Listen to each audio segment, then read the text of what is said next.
আসসালামু আলাইকুম বন্ধুরা, ঈদ মুবারক। আশা করি সবার ঈদ ভালোই কাটছে।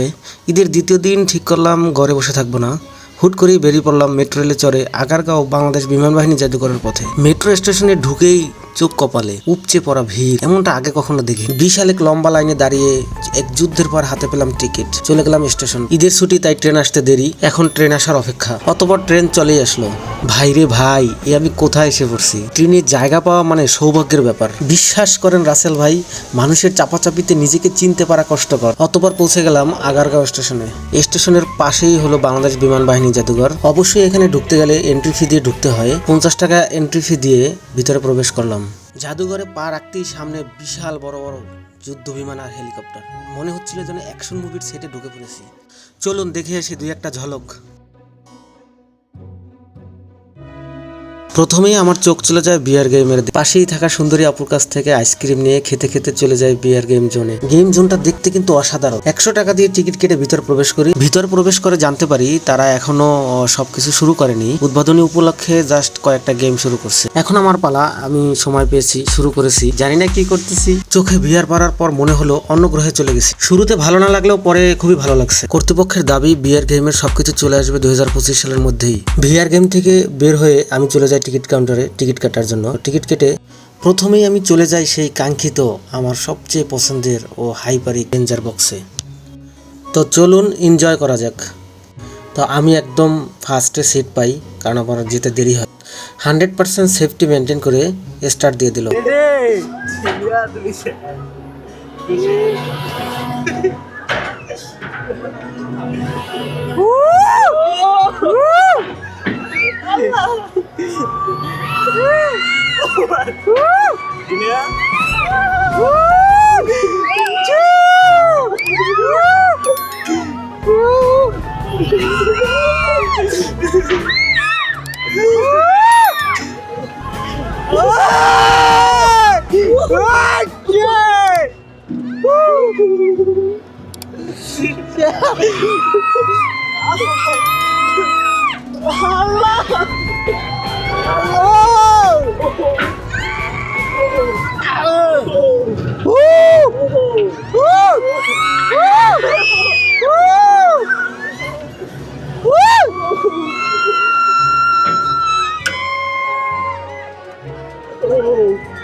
My God! এটা কি ছিল ভাই? My God!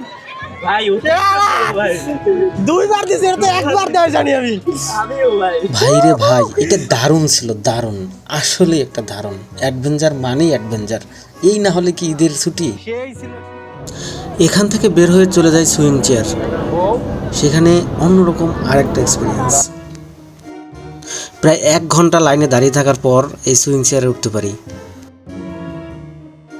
ছিল বিকালটা খুব দারুণ দারুণ কাটছে। সেই সাথে আমি বলবো যে এখানে এত মানুষ, প্রায় 1 ঘন্টা লাইনে দাঁড়ায় এটার উপর চড়তে হয়েছে আমার। এখন আমরা চলে যাব স্ট্রাইকিং কার রেসিংয়ে। এই কার রেসিং কার কার ভালো লাগে কমেন্ট করে জানান। আমি তো দারুণ এনজয় করি এটা। রেডি?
খুব ভালো লাগছে, খুব ভালো লাগছে। আমার সাথে খেলে কেমন লাগছে তোমার? হ্যাঁ, ভালো, গুড। মেট্রো রেলের পাশ ঘেঁষেই রয়েছে একটি পুকুর, যেখানে সুন্দর সুন্দর সাজানো ডিজাইনের কিছু নৌকা আছে কাপলদের জন্য, ফ্যামিলিদের জন্য। তো এখানে আলাদা করে 50 টাকা দিয়ে টিকিট কেটে হচ্ছে এই নৌকাগুলো চড়তে হয়। সম্ভবত 2বার পুকুরের চারপাশে ঘুরলে 50 টাকা। আমি উঠিনি, কিন্তু আমি অন্যদের চড়ার সুন্দর সুন্দর দৃশ্য দেখেছি।